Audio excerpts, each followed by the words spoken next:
জীবনে এমন একটি দিন আসবে আমি কখনো কল্পনাও করিনি, কখনো আশা করিনি, কখনো আমার ভাবনাও ছিল না যে আমার জীবনে এমন একটি দিন আসবে। আসসালামু আলাইকুম, সবাই কেমন আছেন? আশা করি আল্লাহর রহমতে আপনারা সবাই ভালো আছেন। আমিও আল্লাহর রহমতে আপনাদের দোয়া এবং আপনাদের ভালোবাসা অনেক অনেক ভালো আছি এবং সুস্থ আছি। তো সবাই কী করতেছেন, কেমন আছেন? আজকে আসলে আমি কোনো রান্নাবান্না বা কোনো ফ্যামিলি কোনো ব্লগ দিলাম না। আজকে আমি এক জায়গায় গিয়েছিলাম, খুব স্পেশাল একটি দিন, খুবই আমার জীবনের সবচাইতে মূল্যবান দিনটা আজকে। আসলে আমি কখনো কল্পনা করি নাই যে আমার জীবনে এমন একটা দিন আসবে, আমি এমন একটা এই জায়গাতে যাব, এমন মানুষের সাথে আমার পরিচিত হবে এবং এমন মানুষের সাথে আমি কখনো দাঁড়াতে পারবো, তাদের পাশে দাঁড়িয়ে কপি ছবি তুলতে পারবো কিংবা তাদের সাথে আমি একটা কথা বলতে পারবো। এটা আমার জীবনে কখনো কল্পনাও ছিল না। আসলে এত বড় বড় মানুষ, এত এত নামি দামি মানুষ, আমার মতন একটা ক্ষুদ্র মানুষের সাথে ওরা যে একটা কথা বলবে, এটা আসলে আমার কল্পনার বাইরে।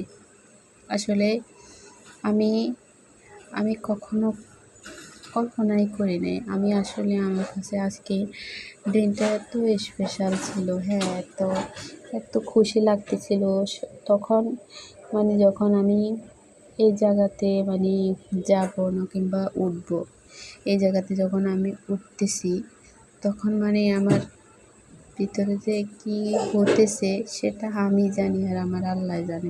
আমার কম্পনটা, আমার বুকের ভিতরে কম্পনটা যে কেমন করতেছে, কেমন যে লাগতেছে আমার কাছে, সেটা বলে আমি বোঝাতে পারবো না আপনাদেরকে। আসলে আপনারা সবাই আমার জন্য দোয়া করবেন। আমি খুবই একজন ক্ষুদ্র মানুষ, আমি খুবই সাধারণ ঘরের একটা মানুষ, মেয়ে, আমার মা নেই, আমি খুবই গরিব ঘরের সন্তান। আমার স্বামীও তো বড় লোক না কিংবা আমার শ্বশুর বাড়িও বড় লোক না, কিন্তু এই জায়গাতে যত মানুষ ছিল সবাই অনেক নামি দামি মানুষ। আসলে আমি কখনো কল্পনা করতে পারি না যে এই জায়গাতে আমি কখনো যাব বা আমি এমন একটা স্পেশাল দিন আমার জীবনে আসবে।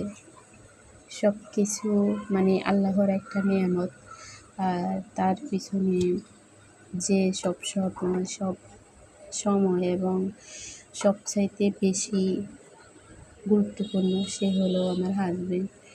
ও যদি আমাকে সাপোর্ট না করতো এবং ওর যদি সহযোগিতা না করতো এবং ও যদি আমার পাশে না থাকতো, তাহলে আমি কখনো এই জায়গা পৌঁছাতে পারতাম না বা কখনো আমি এই জায়গাতে গিয়ে দাঁড়ানো কিংবা দাঁড়ানোর কথা কি, আমি এই জায়গাতে যাওয়ার কখনো আমি চিন্তাই আমার মাথায় আসতো না বা আমি এখানে সাহসও করতাম না।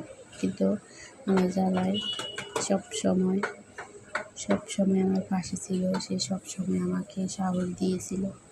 তাই আজকে আমি এই পর্যন্ত আগাতে পারলাম। এত বড় একটা মানুষের হাত থেকে আমি মেডেল নিলাম, এত বড় একটা অনুষ্ঠানে আমি অংশীদার হলাম। ওখানে শত শত মানুষের ভিতরে আমাকে মেডেল দিল, আমরা পাই, অনেক মানুষ ছিল সেটার ভিতরে, সবাই তো আর পায় নাই।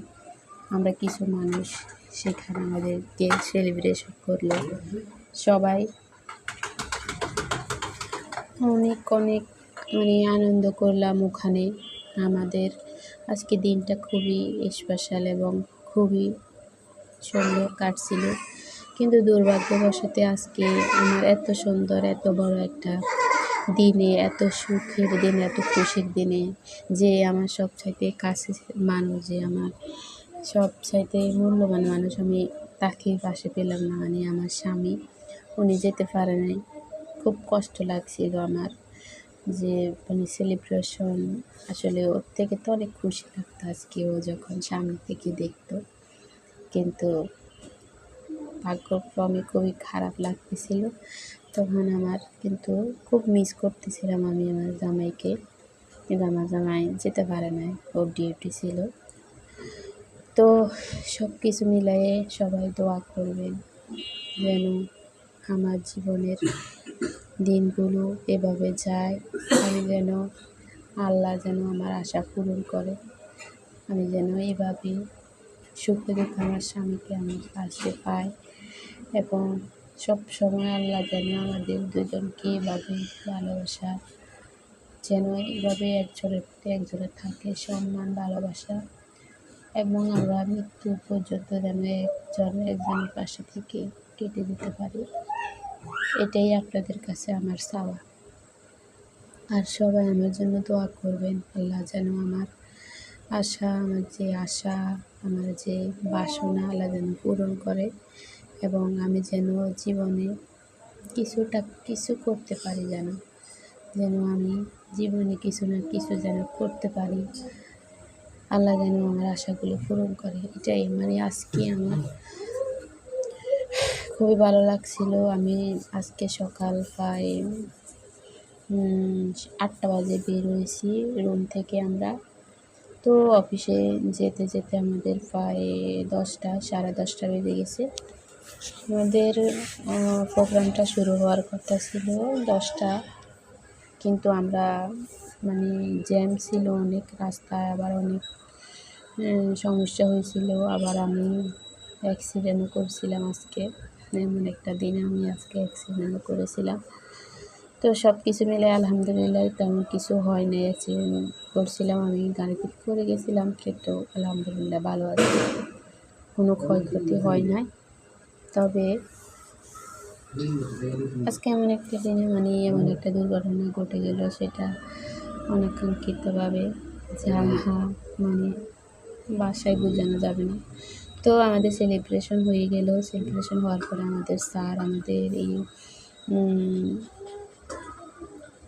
ইউনিট ম্যানেজার এবং আমাদের ব্রাঞ্চ ম্যানেজার যারা, উনিদের সেলিব্রেশন হলো, উনিদেরকে গিফট দিতেছে। তো এই যে আমাদের মাঝখানে যিনি সবাইকে দিতেছে, উনি হলো আমাদের ব্রাঞ্চ ম্যানেজার, আর যাদেরকে দিতেছে তারা সবাই ইউনিট ম্যানেজার। তো আমরা সবাই অনেক আনন্দ করলাম, সবাই একসাথে অনেক খুশি। তারপরে আমাদের সেলিব্রেশন হওয়ার পরে আমাদের খাওয়া দাওয়া হয়েছিল।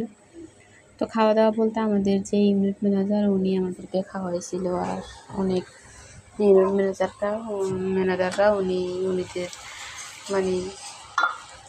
এদেরকে খাওয়ায়নি, আমরা খেয়েছিলাম। তো আমি আমার বাচ্চার আমার বাচ্চা খেয়েছিল, আমি গাড়িতে একটু বমি করি, তাই আমি খাইনি, আমি আমার জামাই নিয়ে আসছি।